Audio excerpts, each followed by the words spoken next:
The Disappearance on Black Hollow Road. In the rural outskirts of Campbell County, Tennessee, there is a narrow, forested path known by locals as Black Hollow Road. Today it looks ordinary, but in the summer of 1987, it became the center of one of the region's strangest and least publicized disappearances. The victim was a man you've probably never heard of, Danny Hargrove, a quiet 32-year-old mechanic who lived alone in a small cabin near the base of the hollow. Danny wasn't wealthy, didn't have enemies, and wasn't involved in crime. But on a humid August evening, he vanished in a way that investigators still can't logically explain. On August 14, 1987, at around 9:47 p.m. Danny called his sister, Linda, sounding unusually panicked. He told her, "Someone's in the woods, they've been watching the house. I can hear them breathing." Linda asked who he meant. Danny said it wasn't a person. "It's tall, and it's not moving right." The line went quiet for several seconds. Then she heard him whisper, "It's standing at the tree line. I can see the eyes." After that, the call ended abruptly. The next morning, Linda drove to his place with her husband. Danny's truck was parked outside. The cabin door was open. Lights were still on. The TV was flickering with static. Inside, the sheriff later reported. No sign of forced entry. A pot of coffee left half full. Danny's boots by the door. His wallet and keys on the kitchen table. A dining chair knocked over.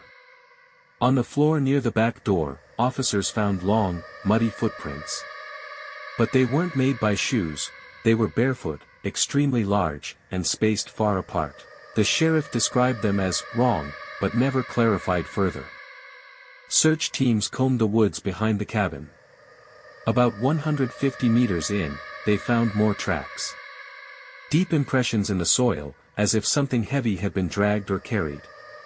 The trail continued down a steep ravine and stopped at a small clearing. There, searchers found something that made the team go silent, Danny's shirt, torn in the middle, hanging from a branch nearly 9 feet off the ground. Dogs were brought in, but every time they entered the hollow, they began whining, refusing to move forward. One dog reportedly collapsed, shaking violently, and had to be carried out. Neighbors came forward with strange sightings from the night Danny disappeared. A farmer a mile away claimed he saw a tall figure crossing the road on 2 legs, moving in one smooth glide. A teenage boy said he heard a screaming sound, like metal being bent, echoing from the forest around midnight. An elderly woman said she saw lights in the trees, not like flashlights, more like blue sparks floating in the air. None of these could be confirmed.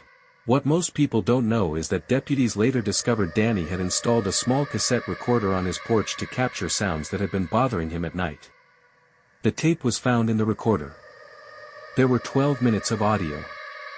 The first 5 minutes were normal nighttime noises, cicadas, wind, distant dogs. Then, faint footsteps approached the porch. A crackling sound followed, something like weight shifting on wooden boards. And then, breathing. Not human breathing. Slow, deep, uneven, as if coming from a massive chest. At the very end of the tape, there was a low, vibrating sound. Somewhere between a growl and a mechanical hum. And then a loud thud. The tape cut off.